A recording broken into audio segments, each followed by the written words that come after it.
We're going to be looking at just a brief part of Genesis 13 and then chapter 19. And I've entitled this Lot, a case study in decision making. And if we were both a smaller group and we were in a different context, we would probably just break down and talk about some of these. And so as we go through, I'm thinking in terms of process tonight. And let me just say this at the beginning.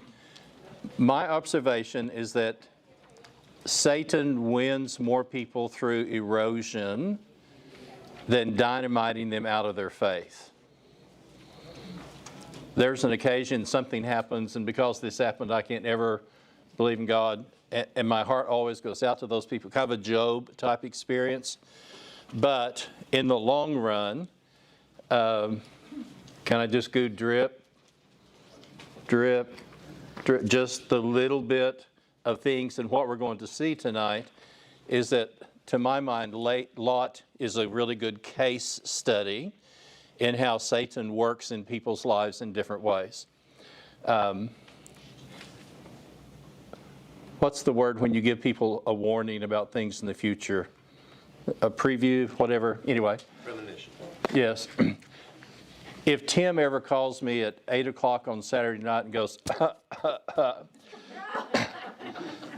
meaning he can't preach on Sunday, or if I get a call at 8 o'clock Sunday morning, there's a good possibility something like this would be a Sunday morning lesson, because it applies to all of us. And one of the things we've been saying is that Abraham learned more about faith after he was 75 than he did the first 75 years put together.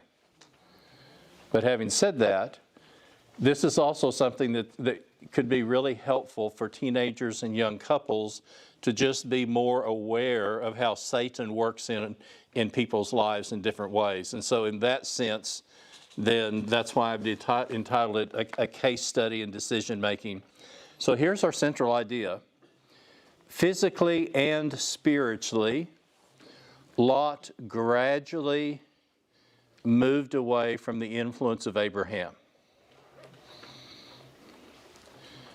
So the first move is going to be, our flocks are so great, and we were talking about this previous, and this, you just kind of hold your head, and when you think about this, when it's time to go rescue Lot from the kings who have captured him, in his household, Abraham has 318 fighting men.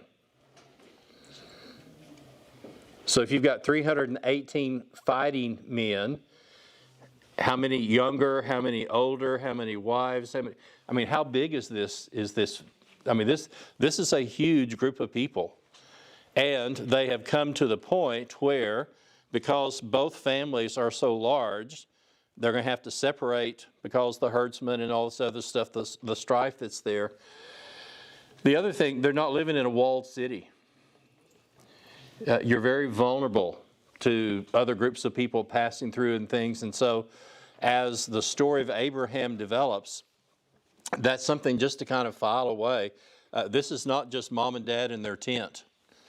If you've got 318 fighting men in your group, you have virtually a small city. And Abraham and Sarah are the main ones in charge of that. And the decision's made, we're going to separate. And I always appreciate this. I have two minds about this. I appreciate that Abraham, as the older, mature person, gave Lot the first choice. And so in that sense, he didn't force his opinion on him and didn't say, well, I'm the older and I should get the choice. Having said that, Lot's choice is going to impact his entire family for the rest of his life. So our aim, I want us to describe the consequences of a series of decisions that cost Lot dearly. And we're going to see it's just this gradual progression, and geographically and physically, and this was the agreement, they're going to separate, they're going to be in two different areas. So that's going to take place. However, the further away physically that Lot gets from Abraham, the further away he also gets spiritually in terms of the process of what's going to take place and what happens. So here's something, just a principle that we'll work with. Temptation is often a process rather than an event. And yes, it can be obviously a singular event, but however, it's oftentimes in reflection kind of a series of things that happen rather than just one single event. James 1, 13 through 15, and we'll read this and then go to Genesis 13. Let no one say when he's tempted, I am tempted by God, because God cannot be tempted with evil, and neither tempts he any man. And then here's the process. Every man is tempted, and notice what he says. He is lured and enticed by his own desire. Then desire, when it is conceived, gives birth to sin. And then sin, when it is fully grown, brings forth death. And again, see, process rather than event. And like I said, there are occasions where we've known people and worked with people, and kind of one thing has happened, and I've had people say to me, if there is a God, how could he let this have happened to us? And my heart goes out to them. And it's not appropriate to say, but you haven't read the story of Job, but that's where they are at that particular point.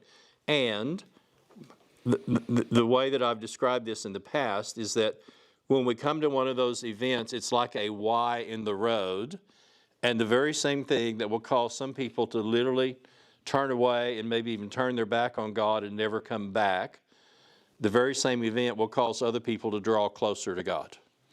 But it's one of those Y intersections of life.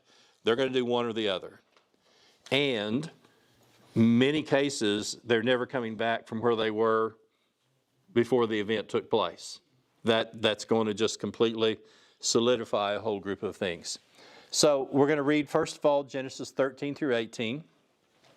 And obviously, for those who have outlines, bolded and underlined things that have to do with process. And I just want you to kind of watch the things that happen in terms of the process that takes place. 13:18, Abraham said to Lot, let there be no strife between you and me, and between your herdsmen and our herdsmen, for we are kinsmen. Is not the whole land before you? Separate yourself from me, and if you take the left hand, I will go to the right, or if you take the right hand, I will go to the left. Lot lifted up his eyes and saw the Jordan Valley was well watered, everywhere like the garden of the Lord, like the land of Egypt in the district of Zoar. And this was before the Lord destroyed Sodom and Gomorrah. So Lot chose for himself all the Jordan Valley, and Lot journeyed east. Thus they separated from each other. Abraham settled in the land of Canaan, while Lot settled among the cities of the valley. And look at the process. He moved his tent as far as Sodom, and now the men of Sodom were wicked and great sinners against the Lord. So we'll obviously come back and read these events, but just notice, lifted up his eyes, he makes a choice, he makes a decision, and then at this point, he's not in Sodom, but he's moved his tent that direction. Chapter 19 and 1. So several events are going to take place. 2 angels came to Sodom in the evening, and this is after Abraham has...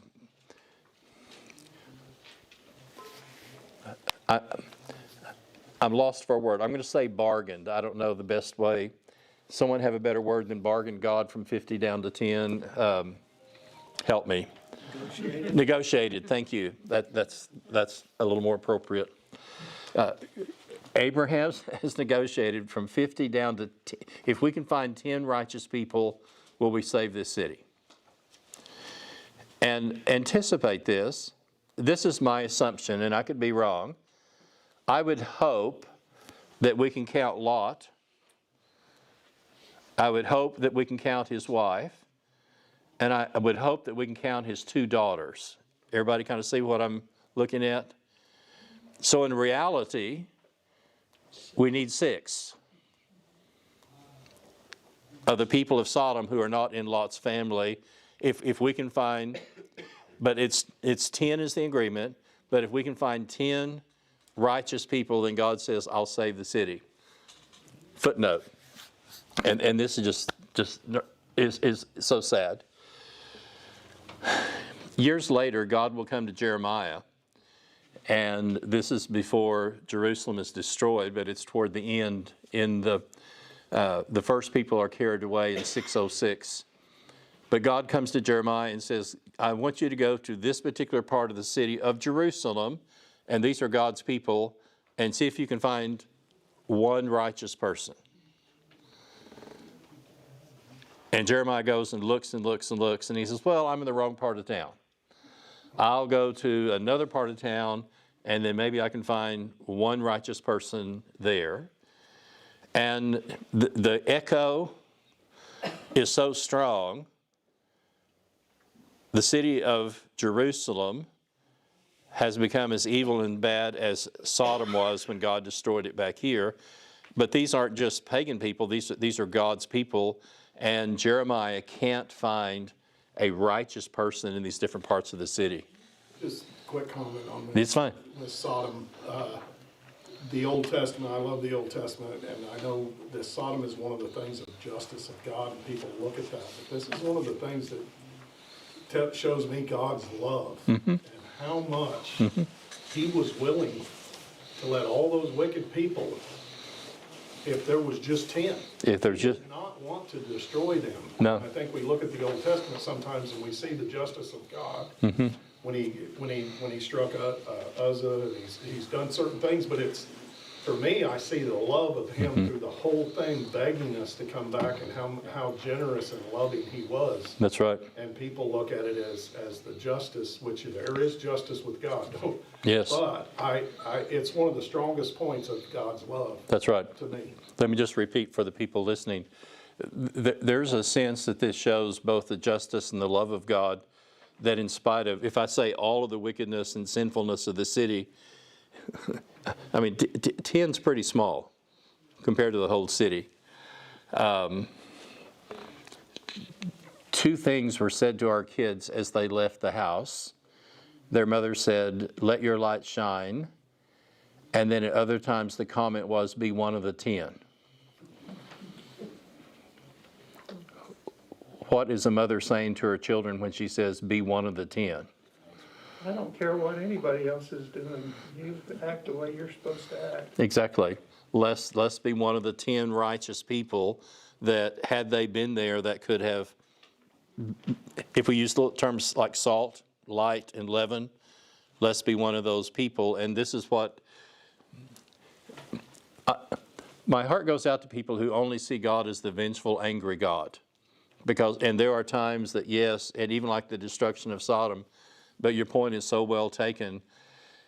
It's typically only after this and this and this and this that God has done, and just like with Jerusalem, He's going to send prophet after prophet after prophet after prophet. And poor Jeremiah, he's going to be beaten, he's going to be thrown in a well, he's going to be left for dead.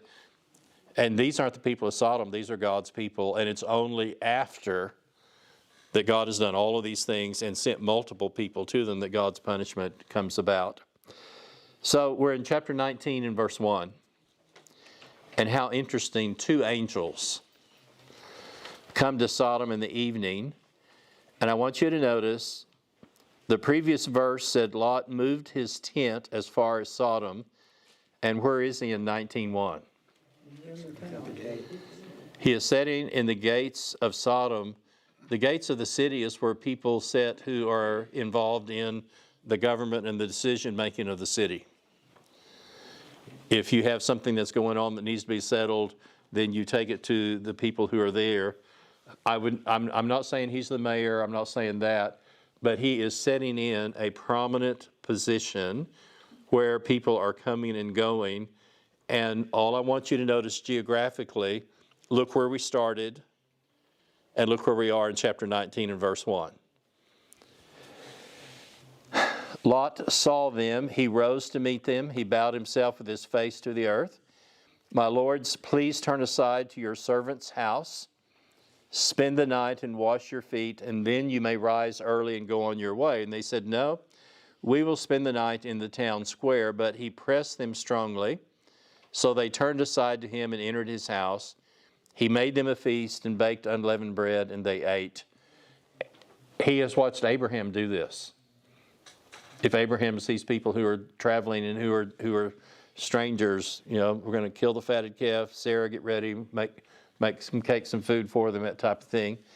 And as we're going to see, hospitality in this culture extends anything that we as Westerners can even conceive. But let's keep reading. Before they lay down, the men of the city of Sodom, both young and old, all the people to the last man surrounded the house, and they called to Lot, where are the men who came to you tonight? And this is really gross. Bring them out to us that we may know them.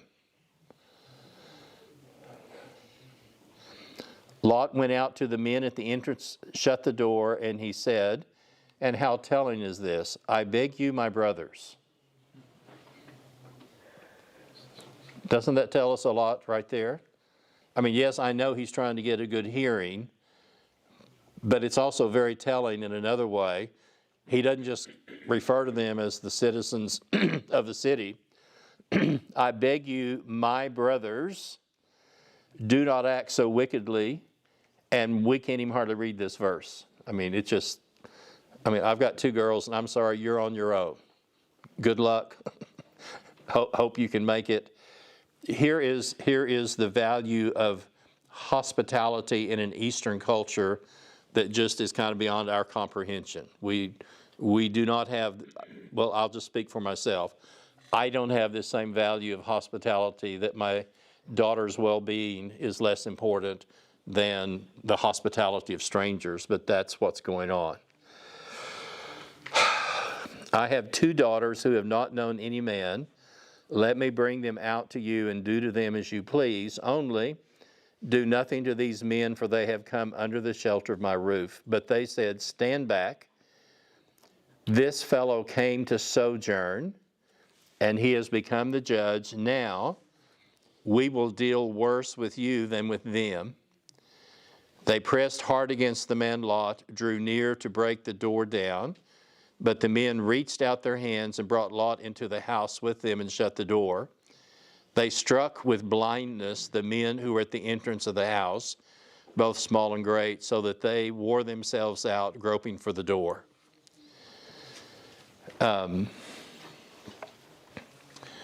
Most of you know me well enough to understand what's going on. There are things in the Old Testament that are just so vivid and so graphic, you just kind of just nearly take a breath back. I was visiting, doing a class at Oklahoma Christian and talking about something that's going to happen later in the book of Genesis. And I understand this. I'm very empathetic. This young raised his hand. He says, I think you're just making that up. I can't believe that that's in the Bible. And I said, okay, everybody get ready. Let's turn to chapter so-and-so and so-and-so. I don't want to embarrass you, but would you mind reading this? Because that way you didn't just hear it from me. And he read it and he said, that is so gross. And I said, well, there are parts of the Bible that the vividness of it, and especially the descriptions of it, are just so strong. Then the men said to Lot, have you anyone else here, sons-in-laws, sons, daughters, or anyone else? Bring them out, for we are about to destroy this place, because the outcry against its people has become great before the Lord, and the Lord has sent us to destroy it. I didn't include this for time. There are other passages that talk about the oppression of both kind of the poor and the general attitudes that prevailed, in addition to the immorality that were in Sodom. So Lot went to his sons-in-laws who were to marry his daughters. And you think, whoops. It all starts with, we pitched our tent toward Sodom, and now we have our daughters engaged to to the young men who live in the city. And so he said, "Up, get out of this place. The Lord is about to destroy the city." But he seemed to his sons-in-law to be jesting. Yes, There's always the level of depravity. yes, They have been struck blind, and they're still groping for the door. You know, you'd think they'd be running for the hills, but it is unbelievable. yes. And there's a reason why the term Sodom is going to be symbolic for an addiction to immorality that has become a lifestyle. And you'll see the same thing like in the works of the flesh. You know, it'll start with fornication and uncleanness, and then some of the older translations will say lasciviousness, and lasciviousness is an addiction to things that are fleshly and worldly. And they've come to the point where that's just a natural part of their life. So we're in 1915. As the morning dawned, the angels urged Lot, "Take your wife, your 2 daughters, lest you be swept away." But he lingered.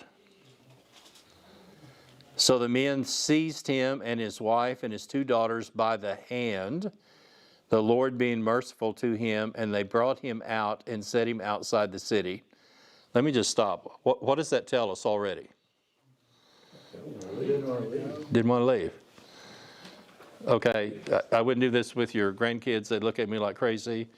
I left my heart in a song about San Francisco, and just talking about, you know, I've moved, but my heart is still there. And what we see is that here is a family that it initially just started out as steps in that direction, but can I say they've become more than just citizens of the city. You know, they're being told, we're giving you the chance to save your life. Run for your life. And it's like their feet are nailed to the floor. Escape for your life. Very specific. Do not look back or stop anywhere in the valley. Escape to the hills, lest you be swept away. Now, the instructions are very specific. And they're told very clearly, this is what you're to do. This is how you can save yourself. Let me just stop before 1918. It came on recently in a documentary, Pompeii with the destruction of the volcano. I've read a story, and whether it's fictional or reality, I would hope something like this is reality. But a blind man went back into the early stages of the city to save some people because he didn't have to have sight from the fumes and all the other stuff before the city was actually buried. But you stop and think, there's going to be some people that probably didn't leave the city because of our stuff, our home and everything else. And they're given a physical opportunity to save, and look at 1918. "Oh no, my lords, your servant has found favor in your sight. You've shown me great kindness in saving my life, but I cannot escape to the hills. Let the disaster overtake me and I die, lest.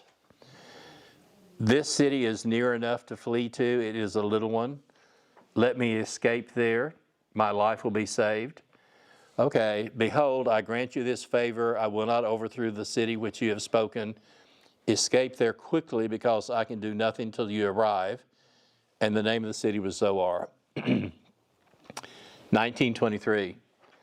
The sun had risen on the earth. Lot came to Zoar.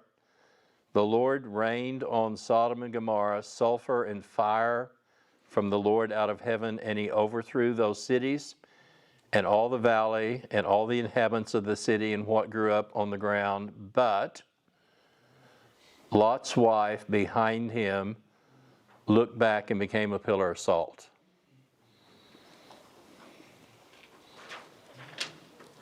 How does that verse strike you?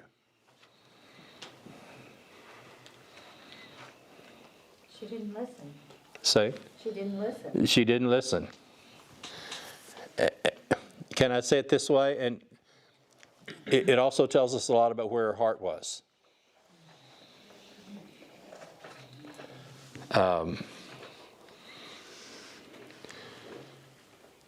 Reading about the wagon trains that went west, comments have been made. All kinds of antiques were eventually thrown out because the wagon master would say, whether it was Kansas City, St. Louis, long before they hit the Rocky Mountains, ladies, go back into the wagon and mark everything you're willing to die for. And if you're not willing to die for this, you need to put it out now. Okay. It's one thing to be doing a wagon across the plains of Kansas. It's another thing when you start hitting the Rocky Mountains with your animals and everything else, and you stop and think, and I'm including myself, in one way or another, we're all tied to some things. And whatever it was, we're not told exactly, but to escape, here's what you do, here's how you do it, and very specifically, don't look back. 1927. Abraham went early in the morning to the place where he stood before the Lord, and that's typical of this godly man. He looked down toward Sodom and Gomorrah, the land of the valley. The smoke of the land went up like smoke of the furnace. And when God destroyed the cities, God remembered Abraham and sent Lot out of the overthrow when he overthrew the cities in which Lot lived. The same thing is going to be true much later. God has previously told Abraham, 4 generations, the people are going to be, we would use the term slaves in terms of Egypt, and God is going to remember his promise to Abraham when, with Moses, he brings the people out of the promised land later. And so the bottom line of all that we read before is that God has done this as much for the sake of Abraham as he has even for Lot and his family. 1930, Lot went out of Zoar, lived in the hills with his 2 daughters. He was afraid to live in Zoar. He lived in a cave with his 2 daughters, and the firstborn said, "Our father is old, and there is not a man on earth to come in to us after the manner of all the earth. Let's make our father drink wine, and we will lie with him that we may preserve offspring from our father." So they made him drink wine that night, and the firstborn went in and lay with her father. He did not know when she lay down or when she rose. The next day, the firstborn said to the younger, "I lay with my father, let's make him drink wine tonight. You can go in and lie with him, we will preserve offspring from our father." So they made their father drink wine, and the younger rose and lay with him, and he didn't know when she lay down or when she arose. Thus, both the daughters of Lot became pregnant by their father. The firstborn bore a son, he called his name Moab, and it sounds like the Hebrew word for father, from father, and he is the father of the Moabites to this day. The younger also bore a son and called him Ben-Ami, son of my people, and he's the father of the Ammonites to this day. One of the things that I think about is that obviously Moses is the author of Genesis through Deuteronomy, but the first audience who read the law, the Torah, the first 5 books, have been living in Egypt for 400 years. And part of what God is going to be doing in writing the first 5 books is help to identify who all your neighbors are.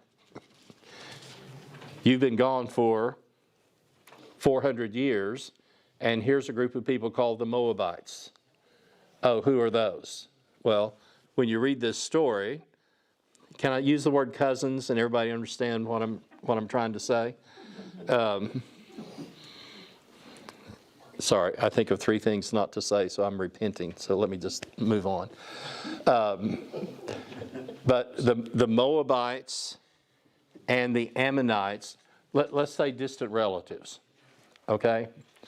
And you can understand what I'm trying to say. And that way, when they come back into the promised land and here are these nations around them, then, and this is going to be true even of the Edomites, there's a history, there's a long-term tie, and I'll just say kind of distant relatives are some of these people. 1 John 2:15. Do not love the world or the things of the world. If anyone loves the world, the love of the Father is not in him. And notice these three things: lust of the flesh, lust of the eyes, and the pride of life is not of the Father, but of the world. And we're not going to go back and just item for item say each one, but if you'll notice, example of all three of these things are in the account that we've read in terms of the things that have happened so far. Next page. How did Lot get to Sodom? What are the steps? And I'm just going to read highlights because we've just read through this. But this to me is very important. This is less a single event and more of a process. And what I want us to think about is that none of us are immune from different types of temptations. And I say this respectfully. We really need to consider the experience that Satan has in tempting people. And that verse, he who thinks he stands, take heed, you are standing on thin ice. I have actually, and I've shuddered when I've heard this, I've actually heard people say, I'm at a point in my life where I'm really not tempted by these types of things anymore. And I literally shudder. And in a couple of cases, and I didn't come to them 7 or 10 years later and say, I told you so. But just from a human point of view, all of us need to, and I can use the word respect, all of us need to respect Satan's ability to bring temptation into our lives because of the experience that he has had with humanity in doing that. So, underline 13:10, he lifted up his eyes and he saw. 13:12, he settled among the cities. 13:12, he moved his tent as far as Sodom. And notice can I use the term red flags and everyone understand what I'm saying? There's red flags all along the way. And Moses tells us, but the men of Sodom were exceedingly wicked and sinful against the Lord. Now, time out just for a second. Hypothetically, if you're Lot, how can you rationalize these first three steps?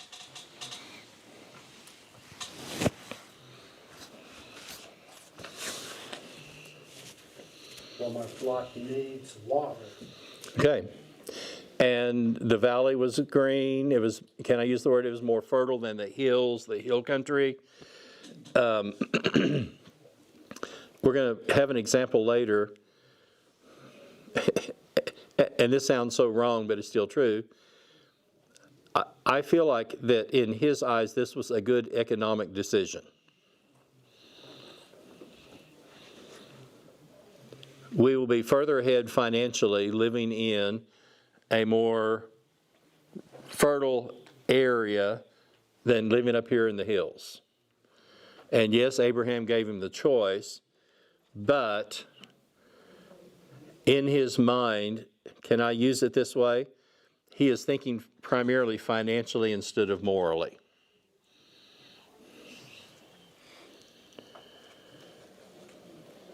Again, wouldn't say this to your grandkids, they wouldn't get it. an older preacher was talking about some girls marry somebody to change him. And the term was, I'll alter him.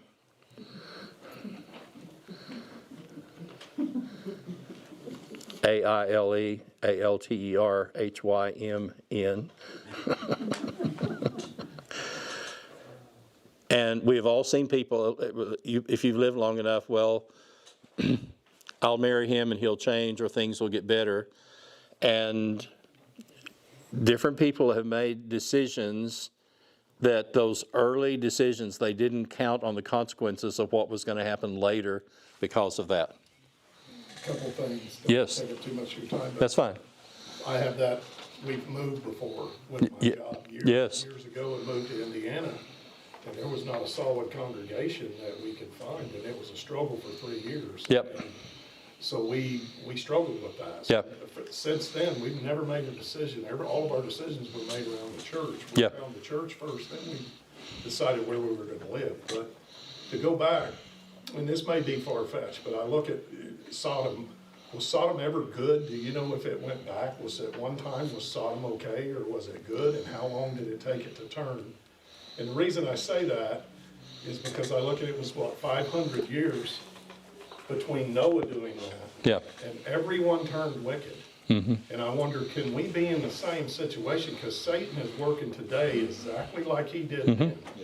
And how many people are fighting for God now, us? How many Christians are fighting for God, trying to bring people to him? And how are we doing against Satan that is pulling all these people to be evil the way that they turn evil? And could we, in 5 centuries, could we not Yeah. dwindle enough?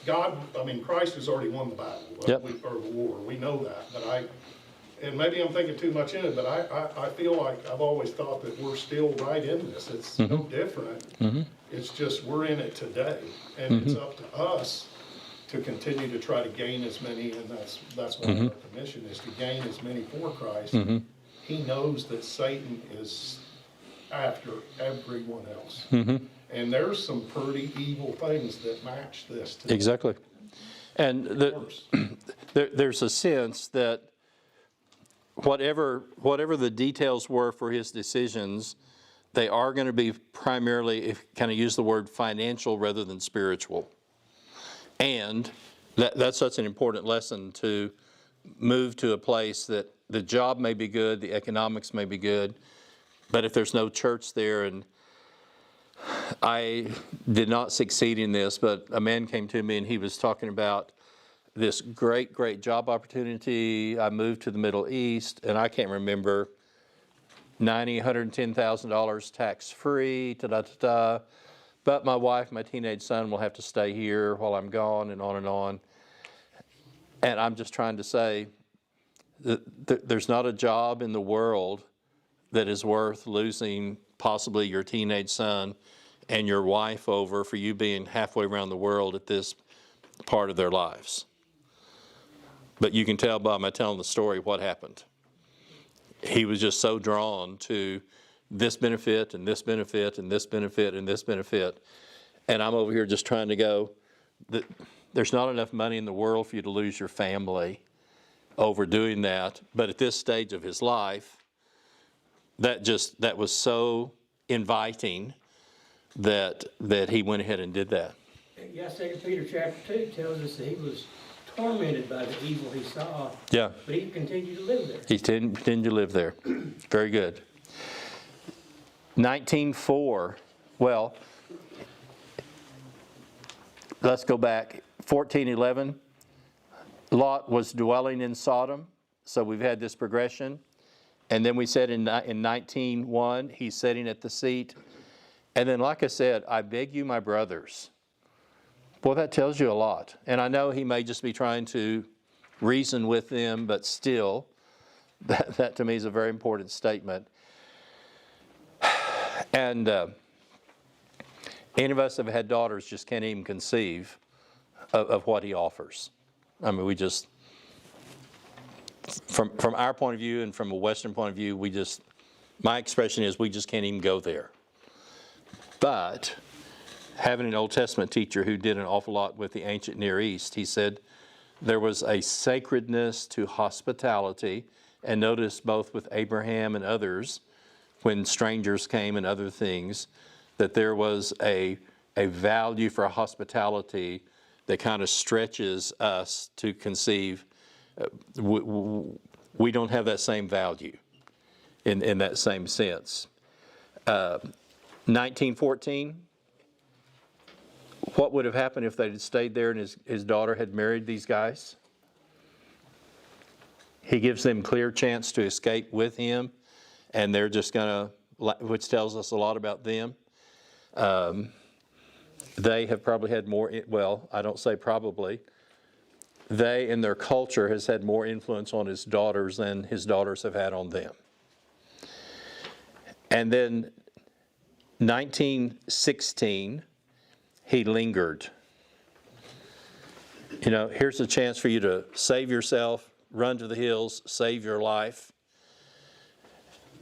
And the angels has to get a hold of them, and can I use the term drag them out, because they've formed deep attachments to this place and to this city. He also bargains. I don't want your escape, let me plan my own. And the wife looked back, became a pillar of salt. And the idea of living in the cave with his daughters, and the answer is very evident, but where did two girls ever come up with the idea of being able to sleep with their father? That's okay. And you can just see this was a part of the cultural conditioning that they have learned because of the decision to live in Sodom. So, in the future, when you read Moabites and Ammonites, distant cousins, relatives. Number two, and we're going to do just highlights of this, but there are some decisions that have great economic advantage or impact, but may be disastrously spiritually. Some things make sense financially that end up being a spiritual disaster. And what's going to take place is that as you read through the northern kingdom, there are 19 kings, and this is going to be from 931 down to 721. And in that 190 years, there's 19 kings, and not one of them is good. Which is just, you just kind of think, how can that be? Well, one of those kings in the northern kingdom was Omri, and a transaction is made where he marries his son, and here's Samaria, and then up here's Tyre and Sidon in this other area. He marries his son to the daughter of the king up here, and what's going to happen is that the trade that goes to the east that's very lucrative, rather than just going straight across, part of the trade is going to come down through Samaria, and it's going to be an absolute financial benefit and windfall to Israel. However, her name is Jezebel.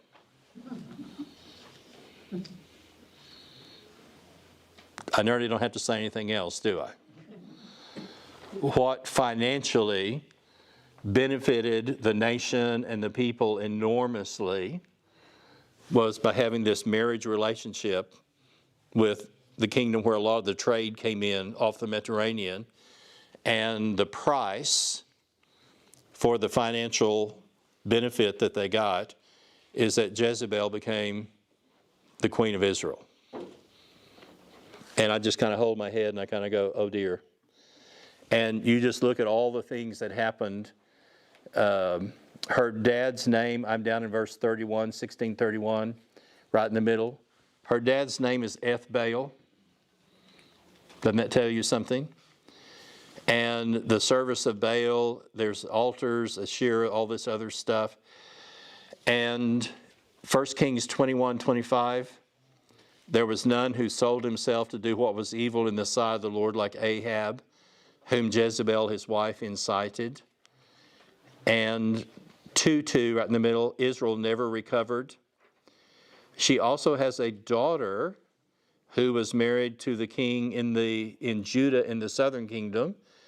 And when she comes along, she kills all of the king's sons except a little boy named Joash. And they hide him to keep her from killing him. And the promise that God makes that through you I will bless all nations, and David, your seed, will reign on the throne, is down to one heartbeat. We mentioned this on a Sunday morning class. They turned the temple into a playpen. Can you imagine hiding a 5- and 6-year-old boy so that no one knows where he's at without him ducking out? And they got to thinking, the one place that this godless woman will never, ever come is the temple. So they turned the temple into a nursery, a playpen, and that's where they preserve this little boy's life until he's 7 years old. All of those things are consequences of what was a brilliant financial decision. And just look at all of the spiritual fallout that happened from that. So we're down on number 3, close to the bottom. First steps. He lifted up his eyes. He saw, he chose. Lust of the flesh, lust of the eyes, pride of life. Satan wins more people by gradual spiritual erosion than major events. And here's what's really important. Anytime, well, let me do this physically. I'm neurotic about this. I will not drive anywhere if I don't know exactly where I'm going in my car. I will literally pull off the side of the road and stop. Are any of you guys married to, we'll just drive for a while and we'll find it? Well, I'm not that guy. If I don't know exactly where I'm at, and of course this was even before cell phones, I just will not keep driving if I don't know where I'm going geographically. But you stop and think, the same thing can happen to us spiritually. It can just be one little temptation, one little thing we can rationalize, we can justify. Anytime I find I'm not on the right road spiritually, I need to stop and repent and make a U-turn and stop right then and not rationalize, well, this isn't as bad as it could be. And I think this is something that's really, really important, because there were several stages that Lot could have recovered from that initial decision, and then after a while, their whole lifestyle is wrapped up in that particular place. So we're going to close on the bottom. We are greatly influenced by our friends. Do not be deceived. Evil companions do what? Corrupt good morals. God wants us to reach out, teach people, but in spite of Jesus eating with tax collectors and sinners, the closest circle was the 12. And that's why, like I said, this would be an important lesson for our teenagers, but it's true for all of us as well. So 2 verses from Proverbs. Make no friendship with a man given to anger, nor go with a wrathful man, lest you learn his ways. Influence of close friends. Proverbs 13:20. Whoever walks with the wise become wise, but the companion of fools will suffer harm. And how sobering. In English, Jesus just says 3 words. Remember Lot's wife.